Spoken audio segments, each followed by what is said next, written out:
Maaf cik, kalau lihat result darah encik minggu lepas ni, gula dalam darah ini tinggi dalam kategori kencing manis. Selepas ini kita akan buat beberapa lagi ujian dan untuk lengkapkan profil kesihatan encik. Dan selepas itu saya akan jumpa encik dekat bilik sebelah. Itu adalah antara momen yang paling menakutkan bila pesakit diberitahu yang mereka adalah penghidap kencing manis. Assalamualaikum warahmatullahi taala wabarakatuh. Anda bersama saya Dr. Ikram. Pada video kali ini saya akan kongsikan beza di antara kencing manis type 1 dan juga kencing manis type 2. Jom kita saksikan.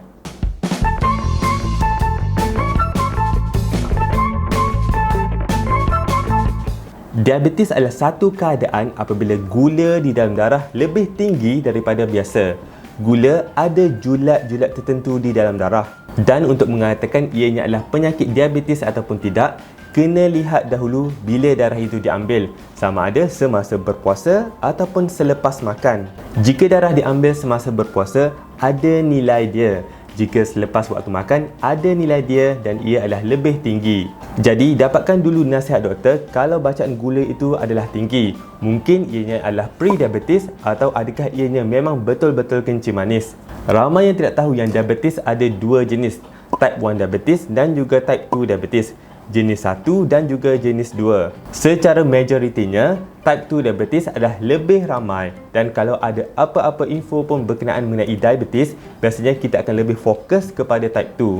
Bagi type 1 diabetes pula, ini hanyalah 5 hingga 10% sahaja dan jarang kita jumpa. Bagaimana dan apakah sebenarnya type 1 diabetes ini? Type 1 terjadi apabila pankreas, ini saya tunjukkan dahulu di mana pankreas. Ia berada di belakang perut. Jadi organ pankreas bagi penghidap type 1 ini, ianya tidak mampu menghasilkan insulin. Jadi apakah pula insulin ini? Insulin adalah terma yang sangat penting dalam kencing manis. Insulin adalah controller. Ia nak kawal keseimbangan gula di dalam darah. Bila badan mengesan gula tinggi di dalam darah, contoh selepas makan, insulin akan keluar lebih banyak dan akan stabilkan gula di dalam darah. Bila gula rendah, insulin juga rendah. Tapi apa yang berlaku di dalam type 1 diabetes ini, pankreas tidak dapat keluarkan spesifik amount insulin. Jadi gula akan sentiasa tinggi di dalam darah. Terjadilah penyakit kencing manis. Type 2 diabetes adalah berbeza dengan type 1. Type 2 ini adalah majoriti kencing manis dan ia adalah di kalangan orang yang dah berumur. Kalau kita lihat, type 1 tadi disebabkan oleh pankreas. Tapi bagi type 2 pula, ia disebabkan oleh satunya penghasilan insulin yang berkurang ataupun yang kedua itu sel badan tidak lagi sensitif kepada insulin. Cuba bayangkan, di tangan saya ini adalah gula dan di tangan kiri saya ini adalah sel-sel di dalam badan. Jadi, secara normalnya, gula akan masuk ke dalam sel badan. Untuk masuk ke dalam sel badan ini, ia akan masuk melalui pintu-pintu di luar sel. Jadi untuk masuk, ia juga memerlukan kunci. Jadi kunci itu adalah insulin. Insulin akan membuka pintu dan gula akan masuk. Itu secara mudahnya. Jadi dalam keadaan diabetes, pintu tidak dapat dibuka bagi gula ini untuk masuk. Pintu dan kunci sudah berubah, bentuk ia dah tak ngam dah. Gula tidak dapat masuk ke dalam tisu dan ianya akan maintain tinggi di dalam darah.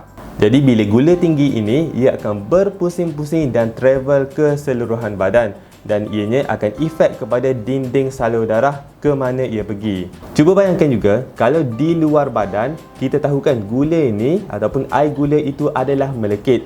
Begitulah juga perumpamaan bila gula ini berada di dalam badan, bila ianya terlampau tinggi di dalam darah. Ia akan menyebabkan viscosity darah berubah dan keadaan ini akan menyebabkan komplikasi kepada organ-organ lain. Contohnya kepada mata, buah pinggang dan juga saraf. Jadi saya harap video ini boleh memberi penerangan bagaimana dan apakah itu type 1 dan juga type 2 diabetes. Bagi sesiapa yang mahukan info lebih lanjut, saya akan letakkan video berkaitan gejala kencing manis di bawah.